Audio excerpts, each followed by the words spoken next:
تعلق گاؤں کے ایک عام گھرانے سے تھا۔ میں نے گاؤں کے ہی ایک سرکاری اسکول سے ایف اے تک تعلیم حاصل کی تھی۔ ابھی ایف اے کا رزلٹ آیا ہی تھا کہ میرے لیے ایک بہت اچھے گھر سے رشتہ آ گیا۔ امیر گھرانے کے لوگ تھے اور نہایت ہی شریف۔ میں بھی پڑھنا چاہتی تھی لیکن میرے بابا نے شادی پر زور دیا۔ میری ماں نہیں تھی اور میرے بابا نے ہی میری پرورش کی تھی۔ میں نے اپنی ماں کو ہوش میں کبھی نہیں دیکھا تھا، لیکن سب کا کہنا تھا کہ حسن و جمال میں بالکل میں اپنی ماں پر گئی ہوں۔ میرے حسن کے کئی لوگ دیوانے تھے۔ میرے خاندان کے لڑکے مجھ پر مرتے تھے، لیکن ان کی ماؤں کو شاید میرا یہ لازوال حسن کچھ خاص پسند نہیں تھا۔ ایک دن میرے چھوٹے چچا کے بڑے بیٹے نے مجھ سے اپنی دلی وابستگی کا اظہار کیا تو میری چچی نے فوراً ہی اس رشتے سے ہاتھ کھڑے کر لیے، کیونکہ ان کا کہنا تھا کہ میں کوئی جادوگرنی ہوں جو شادی سے پہلے ہی ان کا بیٹا میرے پلو سے بندھنے کے لیے تیار ہے۔ اگر شادی ہوگی تو وہ تو زن مرید بن کے رہ جائے گا۔ میرے خاندان والوں کی عورتوں کو میرا سوگوار حسن ایک آنکھ نہیں بھاتا تھا، جبکہ وہی دوسری طرف میرا تقریباً تمام کزن میرے ساتھ زندگی گزارنے کے تمنائی تھے۔ لیکن سب کی بدقسمتی تھی یا شاید میری خوش قسمتی تھی کہ میں ان سب مطلبی لوگوں کے چنگل سے بچ نکلے۔ میں اپنے بابا کی لاڈلی بیٹی تھی اور انہوں نے مجھے بڑے پیار سے پالا پوسا تھا۔ میں جانتی تھی کہ میرے خاندان کی عورتیں مجھے کبھی بھی اپنے گھر کی بہو نہیں بنائیں گے، کیونکہ ان سب کو ڈر تھا کہ کہیں شادی کے بعد میں ان سے ان کا بیٹا نہ چھین لوں۔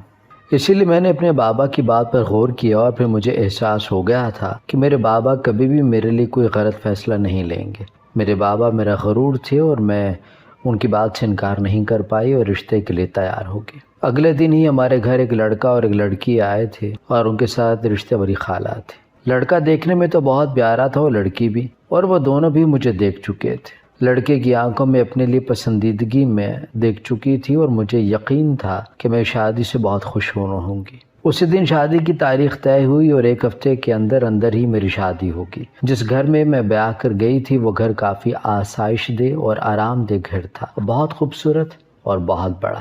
اس گھر میں محض 2 لوگ رہا کرتے تھے، ایک میرا شوہر اور ایک میری نند۔ میری نند دکھنے میں تو بہت پیاری تھی، لیکن اس کے ساتھ وہ فطرتاً اور مزاجاً بھی بہت اچھی تھی۔ میری شادی کی پہلی رات ہی میرے شوہر نے مجھ سے کہہ دیا تھا کہ اب اس گھر کی مالکن میں ہی ہوں اور مجھے سارے نظام کو دیکھنا ہے۔ ان کی بات سن کر میں بہت خوش ہو گئی تھی، کیونکہ یہ کوئی چھوٹی بات نہیں تھی کہ شادی کی پہلی رات شوہر نے اتنا مان بخشا تھا۔ میں تو ان کی اسیر ہو گئی تھی۔ میری شادی کو بھی کچھ ہی دن گزرے تھے جب ایک دن نند نے کہا کہ میں اس کے ساتھ بازار چلوں شاپنگ پہ، لیکن میری ساری شاپنگ وہ اپنی مرضی سے کرے گی۔ میں نے بھی خوشی خوشی رضامندی کا اظہار کیا، بھلا اتنی پیاری نند ملی تھی، مجھے کیا اعتراض ہو سکتا ہے۔ شاپنگ پر گئے تو اس نے اپنی پسند سے میرے لیے ڈھیر ساری شاپنگ کی، جس میں کپڑے، جوتے، میک اپ اور مختلف اقسام کے پرفیومز اور جیل تھے۔ خیر مجھے ان سب چیزوں کی ضرورت تو نہ تھی، لیکن میری نند نے اتنی خوشی سے لیے تھے تو میں نے وہ ساری چیزیں قبول کر لی۔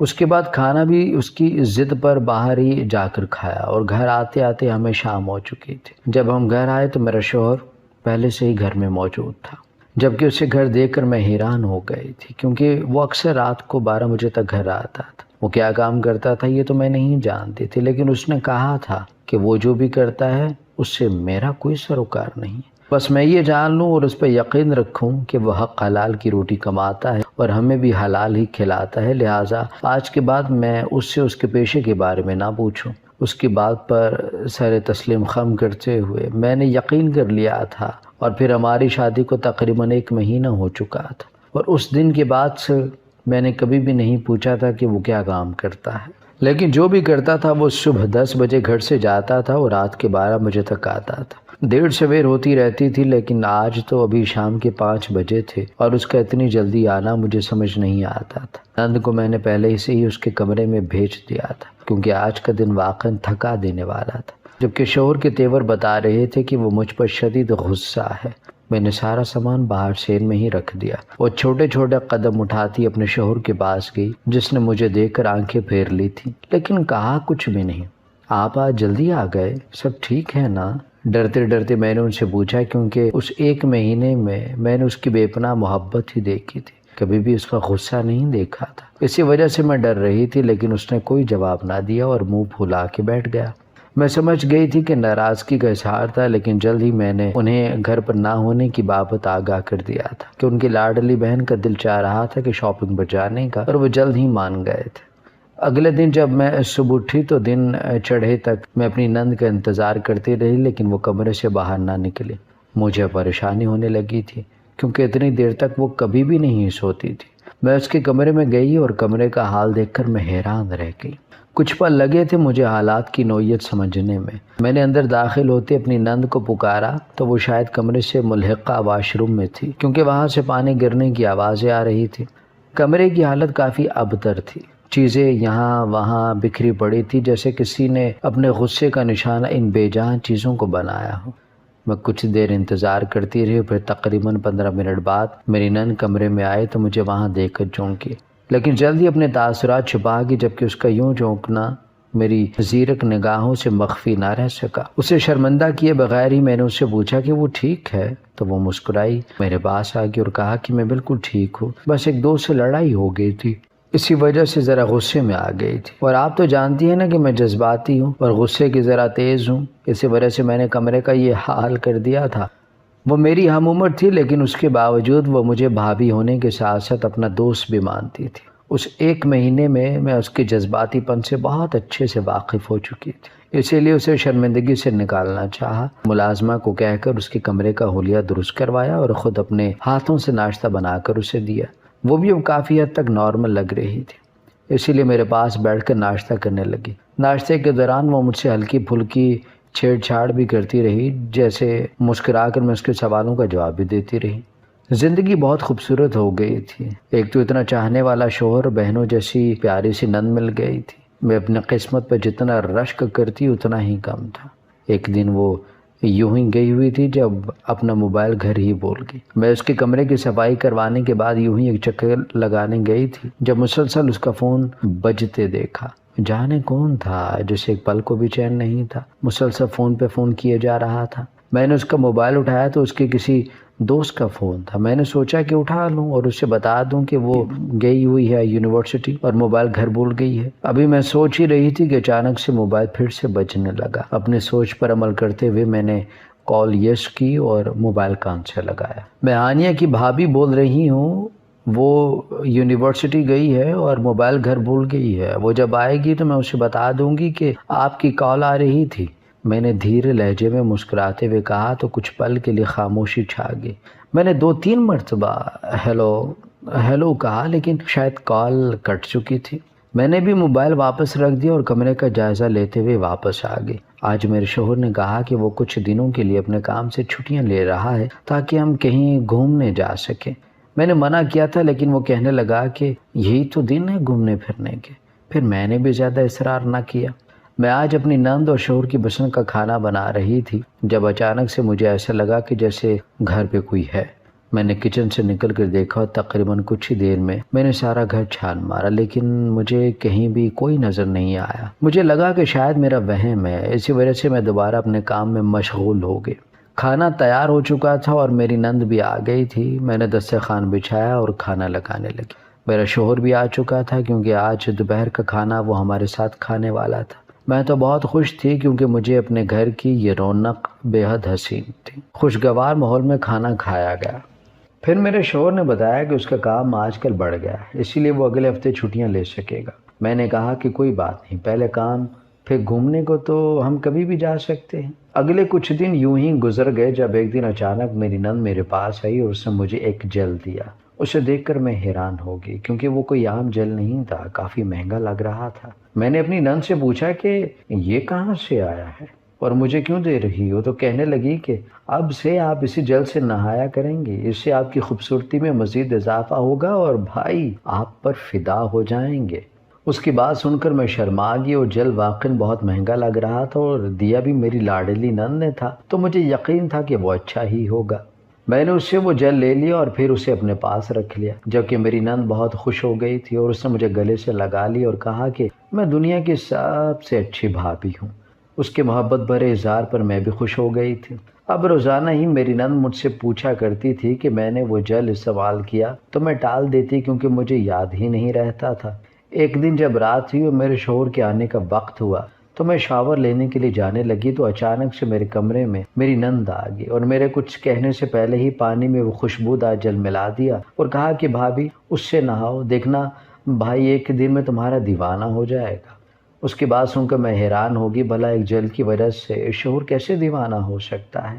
لیکن اس کی بات نہ مان کر میں اسے دکھی نہیں کرنا چاہتی تھی، وہ میرے لیے ہی تو سب کچھ کر رہی تھی، تبھی تاکہ میں اس کے بھائی کی زندگی میں اہم ہو جاؤں۔ حالانکہ میرا شوہر پہلے ہی میرا دیوانہ تھا۔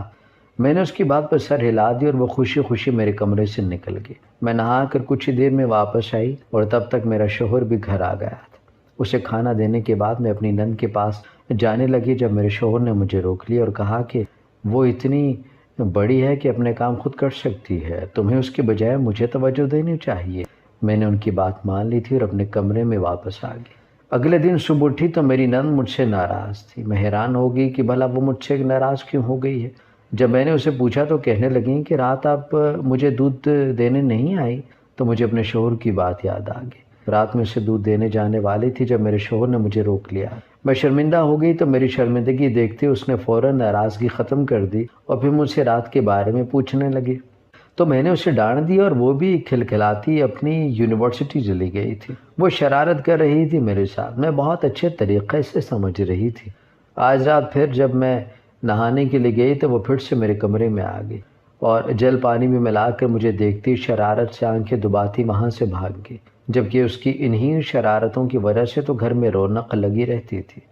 اب تقریباً یہ روز کا معمول بن گیا تھا کہ میری نند روزانہ رات کو میرے نہانے سے پہلے میرے کمرے میں آ جاتی اور خود ہی جل پانی میں ڈال کر بھاگ جاتی۔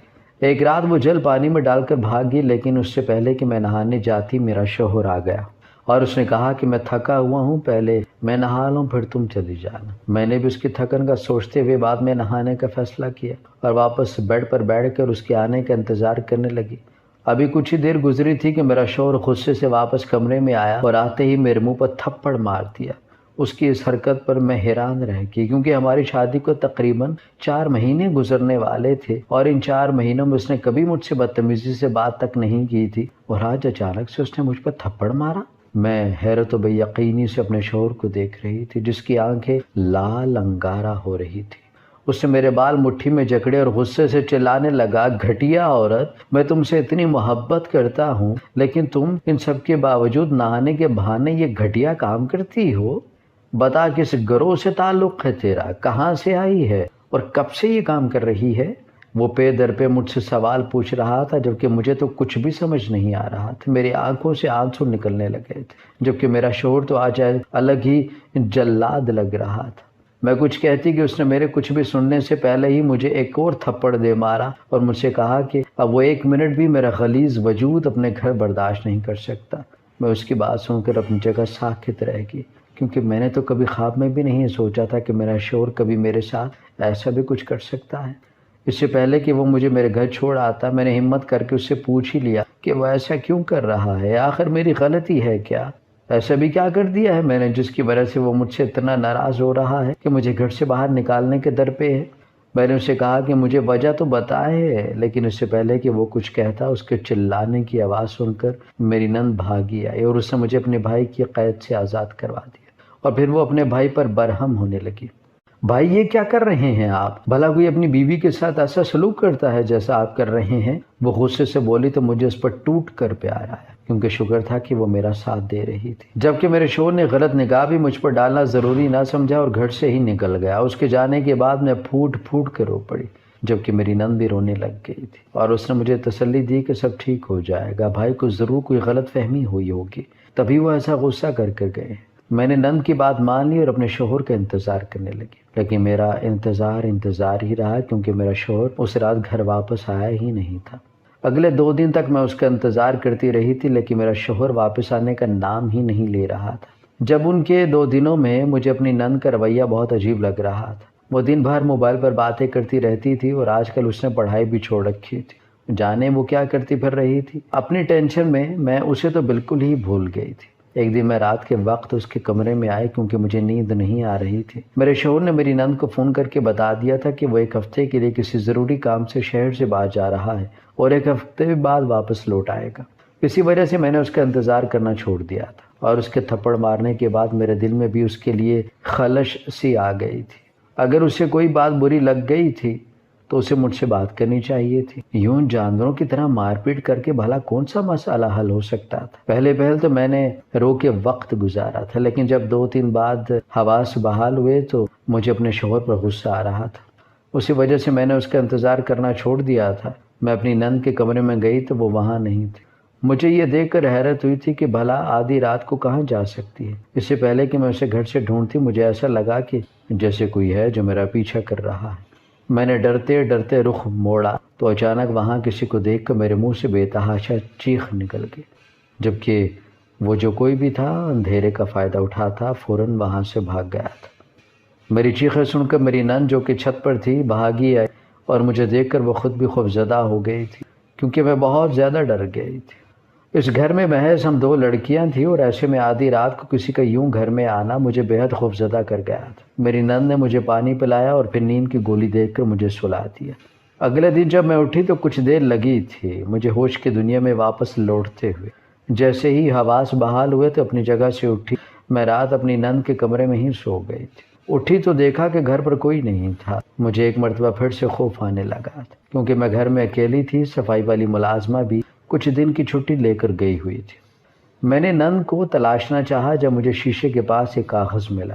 میں نے اس کاغذ کو اٹھایا تو اس پر نند کا پیغام لکھا تھا کہ آج اس کی ایک ضروری کلاس ہے، اسی وجہ سے وہ یونیورسٹی جا رہی ہے، دوپہر تک واپس آ جائے گی۔ اس تحریر کو پڑھ کر میں ڈر گئی تھی، کیونکہ میں گھر میں اکیلی تھی اور رات والا واقعہ کسی تو میرے دماغ سے نکلنے سے انکاری تھا۔ ڈر اور خوف کے باعث مجھے کچھ بھی سمجھ نہیں آ رہا تھا کہ میں کیا کروں، اور پھر کچھ دنوں سے میرا شوہر بھی میرے پاس نہیں تھا۔ میں ڈرتے ڈرتے نند کے کمرے سے باہر نکلی اور بامشکل اپنے کمرے میں گئی۔ وہاں جا کر میں نے اپنا فون اٹھایا اور شوہر کا نمبر ملانے لگی۔ رو رو کر میرا حال برا ہو رہا تھا، کیونکہ ایک تو شوہر کی ناراضگی، اوپر سے اچانک یہ حادثہ مجھے بہت زیادہ پریشان کر رہا تھا۔ کچھ دیر کال کرنے کے بعد شوہر نے فون اٹھایا تو میں نے روتے ہوئے کہا کہ میں گھر پر اکیلی ہوں اور مجھے ڈر لگ رہا ہے وہ گھر واپس آ جائے۔ مجھے یوں روتا دیکھ کر شاید وہ بھی پریشان ہو گیا تھا، اسی لیے کہنے لگا کہ کچھ ہی دیر میں گھر پہنچ جائے گا، اور پھر واقعاً وہ کچھ ہی دیر میں گھر آ گئے تھے۔ اس کے آتے ہی میں نے اسے سب کچھ بتا دیا تھا۔ اپنے ساتھ ہوئے اس واقعے کو چھپا کر میں مزید پریشانی اپنے سر نہیں لے سکتی تھی۔ جیسے ہی میں نے اسے بتایا تھا وہ بھی پریشان ہو گیا اور پھر مجھے اپنے کمرے کے واش روم میں لے گیا تاکہ میرا منہ دھلوا سکے۔ لیکن وہاں جاتے ہی اسے وہ جل دیکھ کر ایک مرتبہ پھر نئے سرے سے غصہ آنے لگا تھا، جبکہ اس نے سختی سے میرا ہاتھ پکڑا اور مجھ سے پوچھا کہ یہ جل اب تک یہاں کیا کر رہا ہے۔ وہ جل دیکھ کر میں نے اپنی ہی عقل پر ماتم کیا، کیونکہ یہی جل تو فساد کی جڑ تھا۔ جانے ایسا کیا تھا اس میں جو میرا شوہر اتنا واویلا مچا رہا تھا۔ اس سے پہلے کہ وہ مزید غصہ ہوتا میں نے پوچھ ہی لیا تھا کہ ایسا کیا ہے اس جل میں کہ آپ اتنا غصہ کر رہے ہیں، جبکہ میرے شوہر نے وہ جل میرے سامنے کیا اور اس پر لکھی تحریر جو کہ انگریزی میں تھی وہ پڑھ کر میرے پیروں تلے سے زمین کھسک چکی تھی۔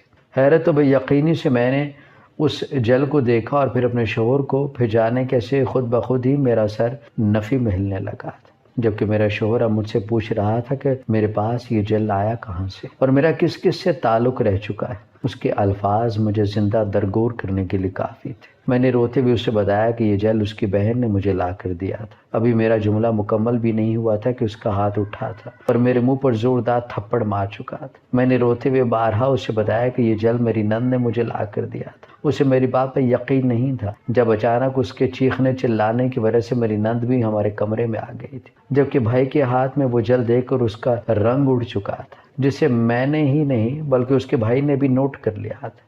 پھر اس نے مجھے چھوڑ کر اپنی بہن سے پوچھا کہ یہ جل اس نے مجھے دیا تھا، تو اس نے سر ہاں میں ہلا دیا۔ تو یہ دیکھ کر میرا شوہر بے یقینی سے اسے دیکھنے لگا۔ تم نے یہ جل اپنی بھابھی کو کیوں دیا تھا اور تمہیں یہ کہاں سے ملا؟ اس نے غصے سے اپنی بہن سے پوچھا تو وہ روتے ہوئے سب سچ بتانے لگی، جسے سن کر نہ صرف میرے شوہر بلکہ میرے سر پر بھی جیسے آسمان ٹوٹ پڑا تھا۔ جسے میں اپنی خیرخواہ سمجھتی رہی تھی، جسے چھوٹی بہن ہونے کے ناطے اتنا پیار کیا، وہی میرا گھر اجاڑنے پر تلی ہوئی تھی۔ میرے شوہر کو یقین ہی نہیں آ رہا تھا کہ اس کی چھوٹی بہن ایسا بھی کچھ کر سکتی ہے۔ میں بھابھی سے بہت محبت کرتی تھی اور ان کی خوبصورتی کی وجہ سے ان کی قائل ہو گئی تھی، لیکن اس دن جب بھابھی نے میرے موبائل پر آتی کال اٹھائی تھی تو اس دن دوسری طرف میری دوست نہیں بلکہ وہ لڑکا تھا جس سے میں محبت کرتی ہوں۔ لیکن بھابھی کی آواز سننے کے بعد وہ اس کی طرف مائل ہونے لگا تھا اس نے مجھے بتایا بغیر ہی ہمارے گھر آنے کی کوشش کی تھی۔ اس رات بھابھی کو وہم نہیں ہوا تھا بلکہ وہ سچ میں گھر آیا تھا، اور اس سے پہلے دوپہر کو جب بھابھی کھانا بنا رہی تھی تب بھی وہی آیا تھا۔ اس نے بھابھی کو دیکھ لیا تھا اور وہ ان کے حسن کا دیوانہ ہو گیا تھا۔ مجھے جب یہ پتہ چلا تو مجھے بھابھی سے نفرت ہونے لگی، اسی وجہ سے میں نے یہ سب کیا۔ مجھے میری دوست نے دیا تھا۔ اس نے کہا کہ مرد اس خوشبو کو فوراً پہچان لیتے ہیں کیونکہ یہ طوائفوں کے استعمال کیے جانے والی خاص خوشبو ہے جو عام عورتیں استعمال نہیں کرتی، اور اگر تمہاری بھابھی سے استعمال کرے گی تو تمہارا بھائی اس پر شک کرے گا اور اسے طلاق دے کر واپس اس کے گھر بھیج دے گا۔ مجھے لگا کہ بدلہ لینے کا یہی طریقہ سب سے اچھا ہے، اسی لیے میں نے یہ سب کیا۔ لیکن ہر روز وہ جل استعمال کرنے کے باوجود جب آپ نے بھابھی کو کچھ نہیں کہا تو مجھے لگا کہ شاید آپ آخر ان کے دیوانے ہو گئے ہیں، کہ آپ کو اس بات سے بھی کوئی فرق نہیں پڑ رہا۔ وہ روتے ہوئے بتا رہی تھی، جبکہ مجھے اب سمجھ آیا تھا کہ اتنے دن تک میں کیسے بچ گئی تھی، کیونکہ میری نند بے شک وہ جل پانی میں ڈالتی تھی لیکن شرم کے مارے میں کبھی بھی اس پانی سے نہائی نہیں تھی، اور اس دن بھی اتفاقاً ہی میرا شوہر گھر آ گیا تھا۔ ہمیں بہت دکھ ہوا تھا کہ نند کی باتیں سن کر، لیکن اس میں شاید غلطی اس کی بھی نہیں تھی۔ ہم نے اسے معاف کر دیا تھا اور اس لڑکے کو بھی گرفتار کروا دیا تھا جو ایک وقت میں دو لڑکیوں کی زندگیاں برباد کرنا چاہتا تھا۔ میری نند شرمندہ تھی اور اس نے ہم دونوں سے معافی مانگ لی تھی۔ ہم نے بھی ظرف دکھایا اور اسے معاف کر دیا، اور آج ہم تینوں ہی خوشی خوشی اس گھر میں زندگی گزار رہے ہیں۔